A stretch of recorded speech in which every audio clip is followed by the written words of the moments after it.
సంస్థలపై తాకరారు నడుస్తోంది. ముఖ్యంగా గవర్నర్ల వ్యవస్థపై అనేక విమర్శలు ఉన్న తరుణంలో ఏకంగా తమిళనాడు గవర్నర్ వివాదంలో సుప్రీంకోర్టు స్పందించిన తీరు, జారీ చేసిన ఆదేశాలు ఈ అంశాన్ని మళ్లీ తట్టిలేపాయి.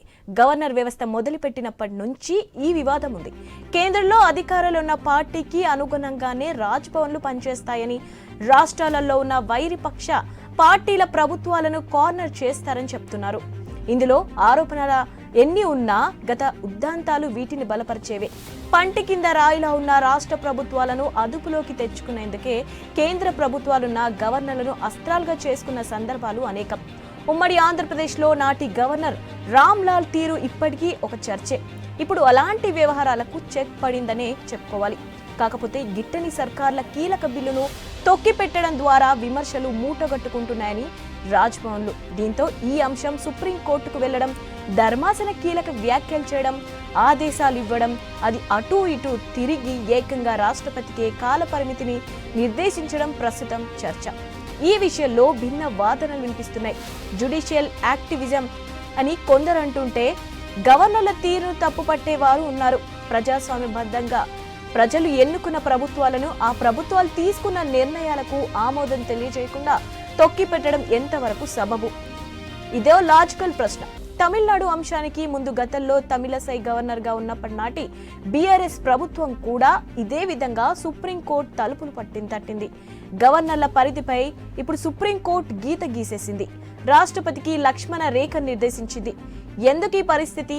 గవర్నర్ల వ్యవస్థ వివాదాలకు ఎందుకు కేంద్రంగా మారుతోంది? రాజ్భవన్లు రాజకీయ కేంద్రాలుగా ఉండటం కరెక్టేనా? సుప్రీంకోర్టు ఆదేశాలను ఎలా చూడాలి?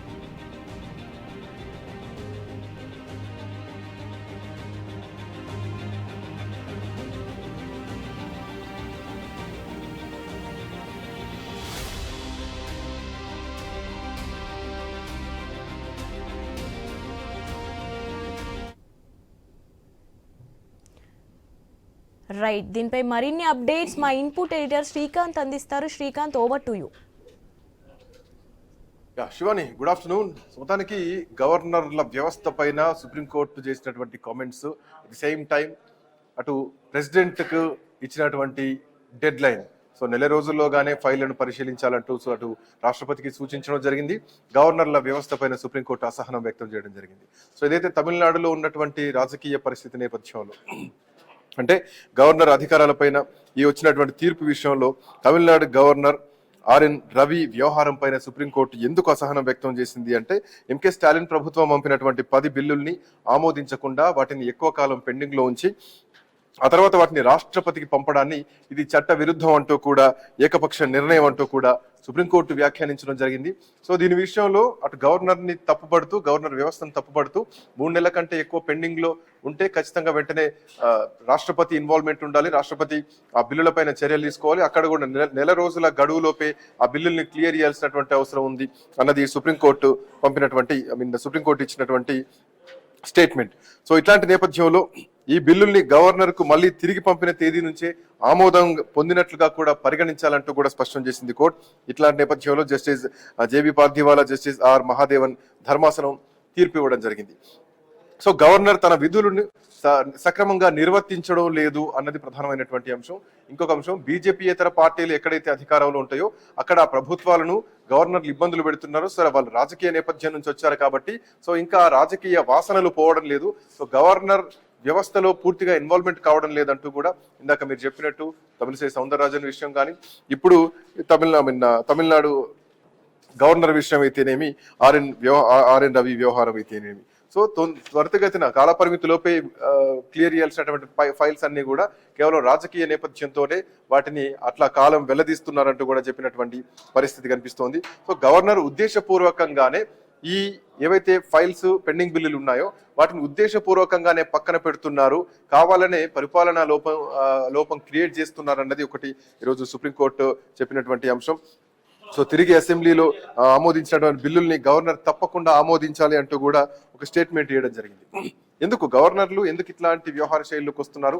సుప్రీంకోర్టు నేరుగా గవర్నర్లను క్వశ్చన్ చేస్తూ అటు ప్రెసిడెంట్ కి సూచనలు చేయాల్సినటువంటి అవసరం వస్తోంది. సో మాట్లాడదాం. మనతో పాటు పెద్దిరెడ్డి రవికిరణ్ గారు, భారతీయ జనతా పార్టీ అధికార ప్రతినిధి, అట్లాగే కత్తి వెంకటస్వామి గారు, కాంగ్రెస్ పార్టీ నాయకులు, నర విజయ్ గారు, సీనియర్ జర్నలిస్ట్, అట్లాగే ప్రముఖ రాజకీయ విశ్లేషకులు మనతో పాటు ఉన్నారు. ముందుగా పెద్దిరెడ్డి రవికిరణ్ గారు, గుడ్ ఈవినింగ్ అండి. నమస్కారం అండి శ్రీకాంత్ గారు. రవికిరణ్ గారు, గుడ్ ఈవినింగ్. సో రాజ్యాంగంలో ఆర్టికల్ 200 ప్రకారం రాష్ట్ర శాసనసభ ఆమోదించినటువంటి బిల్లులు ఏవైతే ఉన్నాయో వాటిని అవన్నీ గవర్నర్ ముందుకు వచ్చినప్పుడు, ఆ బిల్లులు గవర్నర్ ముందుకు వచ్చినప్పుడు వాటికి ఆమోదం తెలపాల్సినటువంటి అవసరం ఉంటుంది. అఫ్ కోర్స్ ఆమోదం తెలపొచ్చు, లేదంటే తిరస్కరించవచ్చు, లేదంటే రాష్ట్రపతి పరిశీలన కూడా పంపొచ్చు.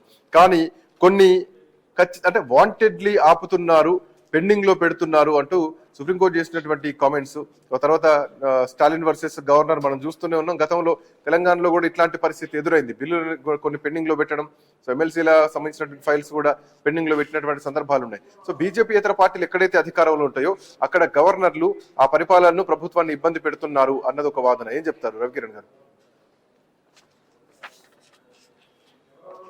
శ్రీకాంత్ గారు, ముందుగా మీకు తోటి ప్యానలిస్ట్ చైనీస్ వీక్షకులందరికీ నమస్కారం అండి. యాక్చువల్ గా గవర్నర్ల వ్యవస్థ కానీ, రాష్ట్రపతి వ్యవస్థ కానీ మనం రాజ్యాంగ రూపకల్పన చేసుకున్నప్పుడే మనం కొన్ని నిర్దిష్టమైనటువంటి విధానాలు, governor will be the head of the state, కార్యనిర్వహణకి అధిపతి ఆయన అని చెప్తున్నారు. అలాగే రాష్ట్రపతి కూడా అలాగే చెప్పుకోవడం జరిగింది. దానికి సంబంధించినటువంటి కాన్స్టిట్యూషన్ ఆఫ్ ఇండియా బుక్ లో ఆర్టికల్ 154 చాలా స్పష్టంగా చెప్తుందండి, governor will be the head of the executive, will be the head of the executive అని కూడా దీంట్లో స్పష్టంగా చెప్పడం జరిగింది.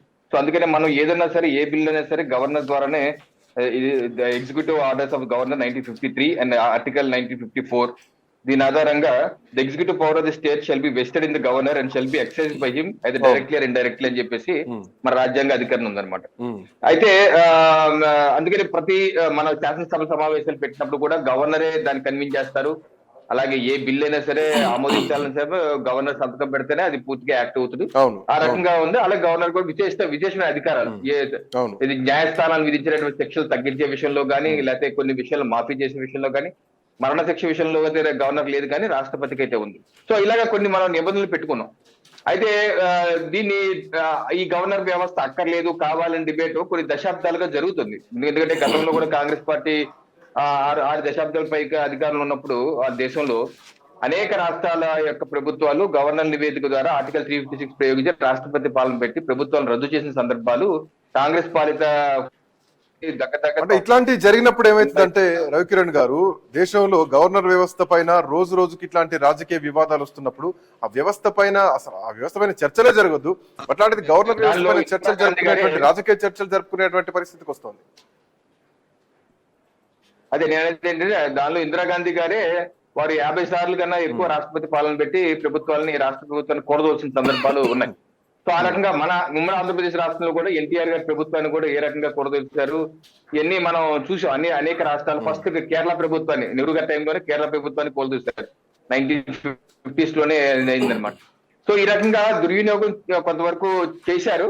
దాన్ని కట్టడి చేస్తూ గతంలో సుప్రీంకోర్టు కూడా ఒక జడ్జిమెంట్ ఇచ్చింది, రాష్ట్రపతి పాలన ఇష్టం ఎలా పడితే అలా కుదరదు అని చెప్పి దాని నియమావళి పెట్టారు. సో నియమావళి పెట్టారు, ఆ రకంగానే ముందుకెళ్లారు. అందుకనే ఇప్పుడు మా ప్రభుత్వం, ఎన్డీఏ ప్రభుత్వం, ప్రధానమంత్రి నరేంద్ర మోడీ గారి నాయకత్వంలో అయితే ఇటీవల మణిపూర్ లో మా ప్రభుత్వం మీదే మేము గవర్నర్ పాలన రాష్ట్రపతి పాలన పెట్టాం. కానీ ఎక్కడ ఏ ప్రభుత్వాన్ని కూల్చిన సందర్భాలు, మాకు ఏదో విరుద్ధంగా వాళ్ళు స్టేట్మెంట్లు ఇస్తున్నారని చెప్పి, లేకపోతే ఏదో యాజిటేషన్ చేసిన కూల్చిన సందర్భాలు అయితే లేవు. అది ఒకటి.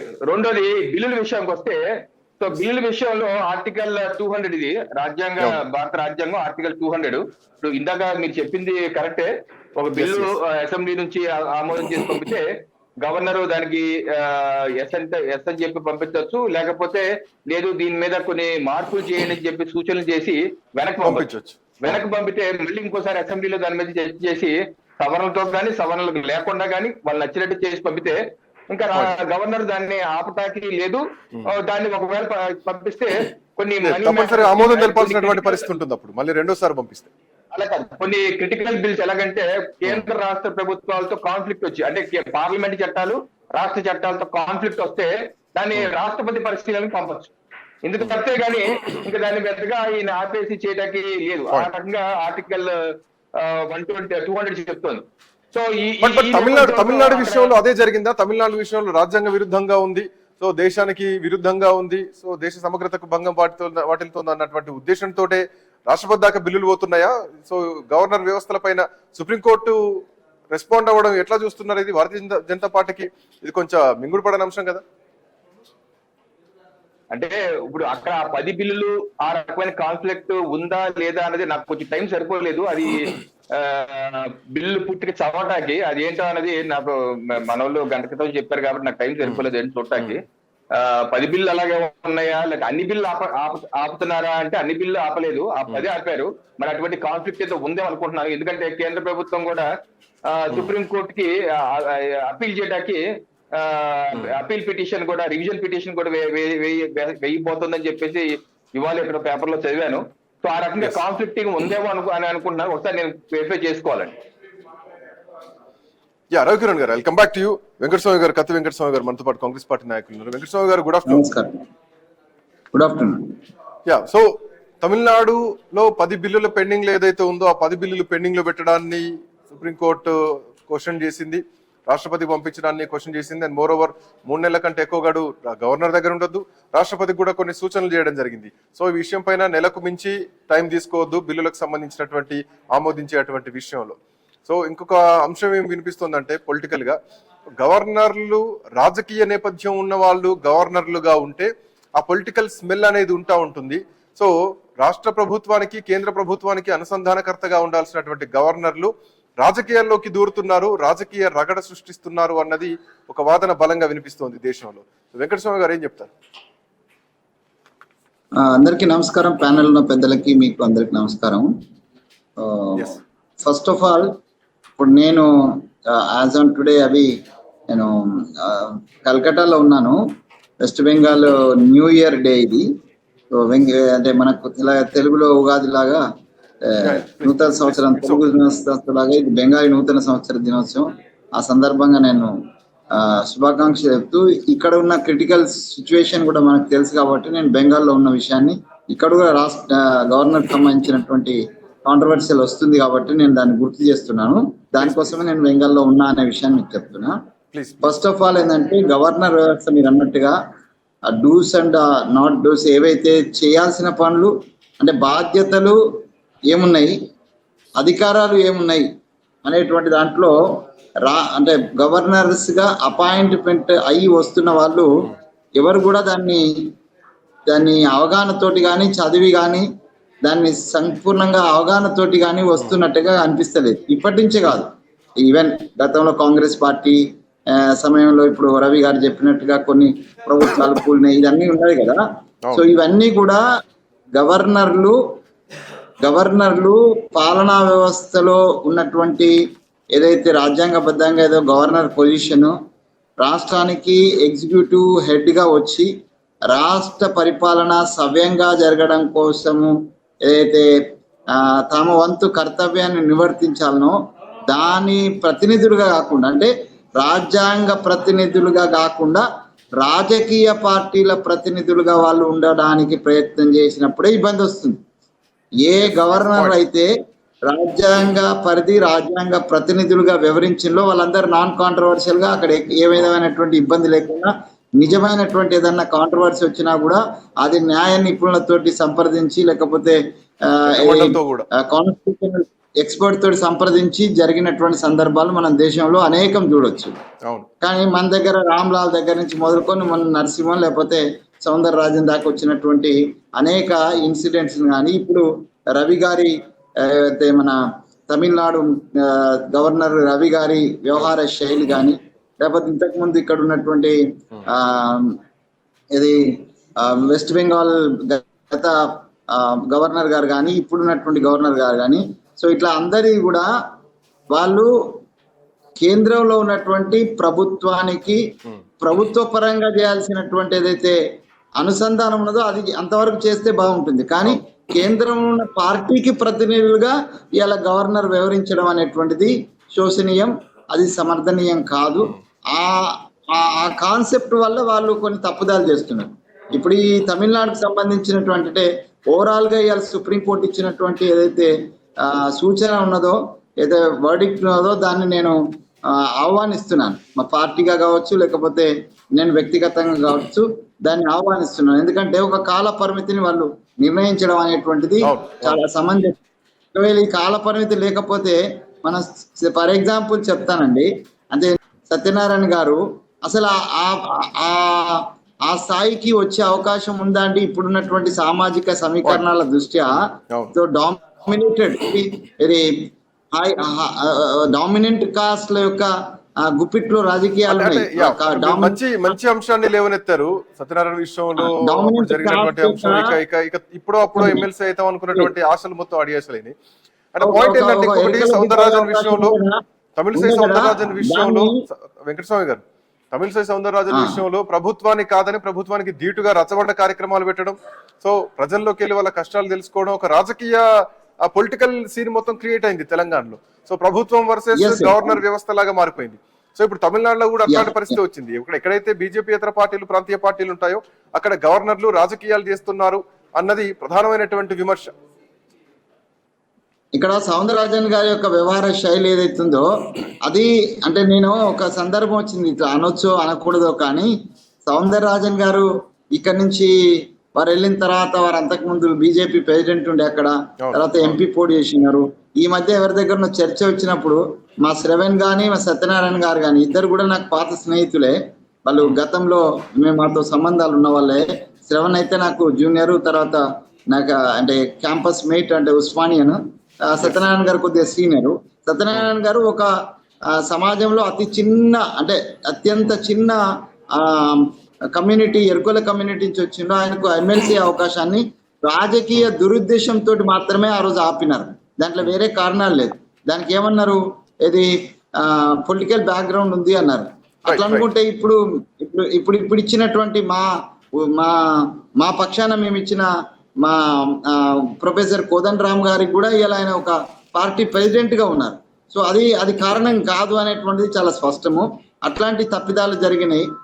ఒక టర్మ్ మొత్తం కూడా ఒక ఇద్దరు అయ్యే శ్రవణ్ కానీ లేకపోతే సత్యనారాయణ గారు కానీ అయ్యేటువంటి దాన్ని ఆపడంలో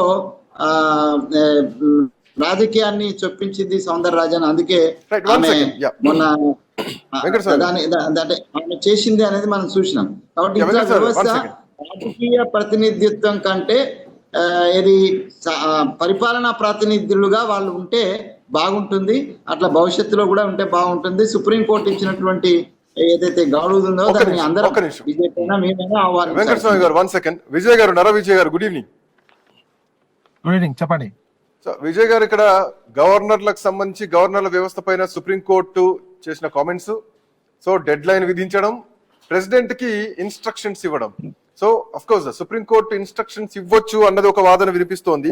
ఆర్టికల్ 200 ప్రకారం గవర్నర్ తీసుకునేటువంటి ప్రతి చర్యను కూడా సుప్రీంకోర్టు సమీక్షించడానికి అవకాశం ఉంది. కాకపోతే గవర్నర్ అధికారాల పైన కోర్టు పరిమితులు విధించలేదు అన్నది కూడా స్పష్టం చేసింది. అయితే ఇక్కడ పాయింట్ ఏంటంటే, గతంలో కూడా అంటే గవర్నర్లు ఎందుకు ఇట్లా బిహేవ్ చేస్తున్నారు అన్న పాయింట్ ఒకటి. బీఆర్ఎస్ పార్టీ అధికారంలో ఉన్నప్పుడు కేసీఆర్ కూడా అసలు గవర్నర్లు ఎందుకు, గవర్నర్ వ్యవస్థ ఎందుకు అని పూర్తి వ్యవస్థనే క్వశ్చన్ చేశారు.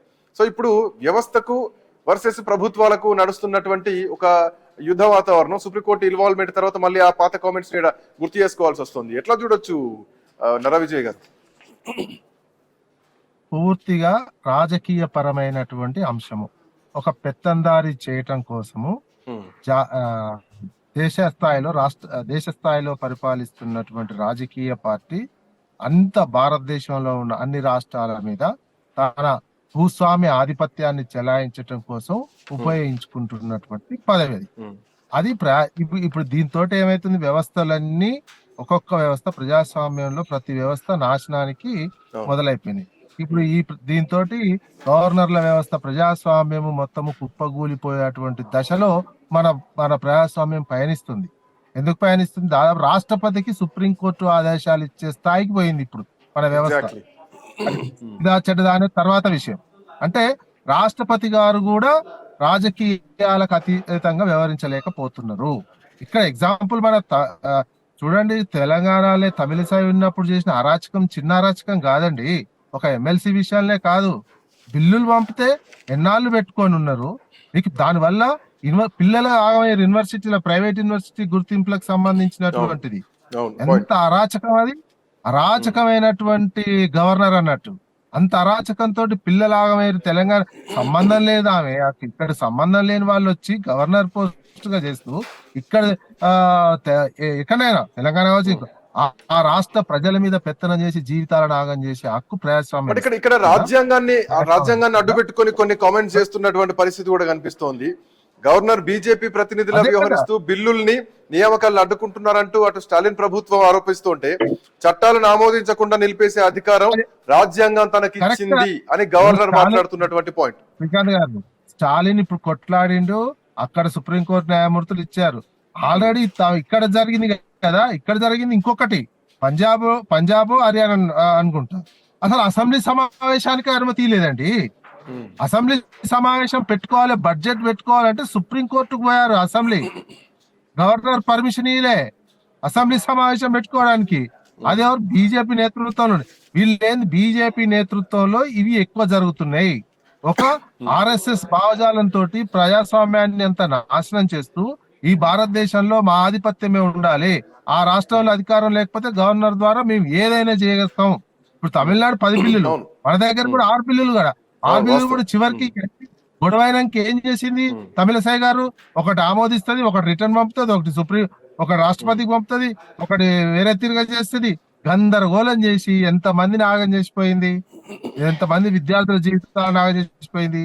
యూనివర్సిటీ టీచర్ రిక్రూట్మెంట్ కి సంబంధించి అసిస్టెంట్ ప్రొఫెసర్ల నియామకానికి సంబంధించింది కూడా. అదేమన్నా తప్పు ఉంటే అక్కడ ప్రజల చేత ఎన్నుకున్న ప్రభుత్వం, ప్రజాస్వామ్యంలో ఎన్నికైన ప్రభుత్వం చూసుకుంటారు, ప్రజలు చూసుకుంటారు వాళ్ళు తప్పులు చేస్తే. మీరు వచ్చి ప్రభుత్వ పాలనాపరంగా ఏదైనా ఉంటే చూసుకొని పోవాలి తప్ప మొత్తం అసలు. అందుకే గవర్నర్ల నియామకంలో ఇప్పుడు డీజీపీలను ఎట్లా నియమిస్తున్నారండి? మొత్తం 3 పంపిస్తే లిస్ట్ ఆఖరికి వాళ్ళు పంపించినటువంటి లిస్ట్ లో చివరికి మళ్ళీ ఇక్కడ సీఎంఏ సెలెక్ట్ చేసుకోవాలి. అదే విధంగా విజయ్ గారు, నిజానికి న్యాయ వ్యవస్థలోనే ఒక సంచలనమైనటువంటి తీర్పు అనే చెప్పాలి. గవర్నర్ కు సంబంధం లేకుండా పెండింగ్ లో ఉన్నటువంటి బిల్లులు మొత్తం ఆమోదిస్తూ తీర్పు రావడం అంటేనే పూర్తి గవర్నర్ వ్యవస్థకు, గవర్నర్లకే ఇది మళ్ళీ పునరాలోచించుకోవాల్సినటువంటి పరిస్థితి కనిపిస్తోంది. అయితే ఇక్కడ విషయం ఏంటంటే గవర్నర్లు వాళ్ళకి లేని వీటో పవర్ ను ఉపయోగించుకుంటున్నారు. సో లేని అధికారాల్ని పాలనా వ్యవస్థలోకి వస్తున్నారు వాళ్ళు. కేంద్రానికి రాష్ట్రానికి సంధానకర్తగా బిల్లులను ఆమోదించాల్సినటువంటి గవర్నర్లు సరే ఒకవేళ బిల్లు ఆమోదం లేదు అంటే రిటర్న్ పంపిస్తే మళ్ళీ శాసనసభకి వెళ్ళాలి ఆ బిల్లు, మళ్ళీ దాని మీద రివ్యూ కావాలి, ఆ తర్వాత బిల్లును సవరించి మళ్ళీ గవర్నర్ దగ్గర తీసుకురావాలి. ఒకవేళ ఆమోదించలేని పక్షం ఉంటే రాజ్యాంగ విరుద్ధంగా ఉన్నదా, లేదంటే దేశ భద్రతకు విరుద్ధంగా ఉందా, దేశ సమగ్రతకు విరుద్ధంగా ఉందా, అప్పుడు కదా రాష్ట్రపతి దగ్గరికి వెళ్ళాలి. అదే అది తీర్పు ఇవ్వడం చాలా మంచి పరిణామం. రాష్ట్రపతికి కూడా డెడ్ లైన్ పెట్టడం, అది అత్యంత ఇది. రాష్ట్రపతికి డెడ్ లైన్ పెట్టడం, గవర్నర్ కాదు. అందుకే ప్రజాస్వామ్యంలో ఉన్న వ్యవస్థలు అన్ని కుప్ప కూలిపోతున్నాయి. రాష్ట్రపతి కూడా సరైన నిర్ణయాలు తీసుకోవట్లేదని అర్థమైపోతుంది కదా. సుప్రీంకోర్టు చెప్పిందంటే రాష్ట్రపతి కూడా రాజకీయాలకు అతీతంగా ఉండలేకపోతున్నారు ఇప్పుడు ఉన్నటువంటి. అందుకే ప్రతిదీ 3 నెలలు సేమ్ స్పీకర్ కూడా అదే పెట్టాల్సినటువంటి అవసరం ఉంటది, ఫిరాయింపులకు సంబంధించినటువంటిది. దాని మీద కూడా ఇప్పుడు రాష్ట్రపతి విషయాల్లో జోక్యం చేసుకున్న సుప్రీంకోర్టు స్పీకర్ల విషయంలో ఎందుకు జోక్యం చేసుకోదు? ఇక అందుకే ఏం చేస్తారు, బీజేపీకి సంబంధించిన వాళ్ళు ఇక న్యాయమూర్తుల నియామకాలకు సంబంధించింది మొత్తం మా గుప్పెట్లో పెట్టుకోవాలని, అదో సంస్కరణ తీసుకురావాలనే ఆలోచన అది చేస్తున్నారు. ప్రభుత్వానికి వ్యతిరేకంగా తీర్పులు ఇస్తా వస్తుంటే ప్రభుత్వం ఈ రకమైనటువంటి ఆలోచన. అందుకే ఒక బ్యాలెన్స్ గా ప్రజల చేత ఎన్నుకోబడినటువంటి ప్రభుత్వాలు కానీ, ఉన్నటువంటి గవర్నర్ వ్యవస్థలు కానీ, రాష్ట్రపతి వ్యవస్థలు కానీ, స్పీకర్ వ్యవస్థలు కానీ ఎవరి లిమిట్ లో వాళ్ళు పనిచేసుకుంటూ పోతే ప్రజాస్వామ్యం పడవెళ్తుంది. ఆధిపత్యమే కావాలనుకుంటే అన్ని వ్యవస్థలు కూలిపోతే ప్రజలు తిరుగుబాటు వస్తుంది. అది వేరే రకమైనటువంటి రాజకీయ వ్యవస్థకు. థ్యాంక్ యూ విజయ్ గారు, వెంకటస్వామి గారు, అట్లాగే పెద్దిరెడ్డి రవికిరణ్ గారు. సో గవర్నర్ల వ్యవస్థ పైన తమిళనాడు ప్రభుత్వానికి గవర్నర్ కు మధ్య జరిగినటువంటి పచ్చగడ్డేస్తే భగ్గం అనేటువంటి ఒక యుద్ధ వాతావరణంలో 10 బిల్లుల్ని గవర్నర్ ఆమోదించకుండా పెండింగ్ లో పెడితే ఆ తర్వాత గవర్నర్ల వ్యవస్థను ప్రశ్నిస్తూ అటు ప్రెసిడెంట్ కి, భారత రాష్ట్రపతికి కూడా సూచనలు చేస్తూ ఆ 10 బిల్లుల్ని సుప్రీంకోర్టు నేరుగా ఆమోదించడం న్యాయ వ్యవస్థలోనే సంచలనమైన తీర్పు. సో తమిళనాడు ప్రభుత్వానికి దక్కినటువంటి గెలుపు, గవర్నర్లపై వస్తున్నటువంటి విమర్శలు. So that's all for now. Next updates continue. Keep watching iNews.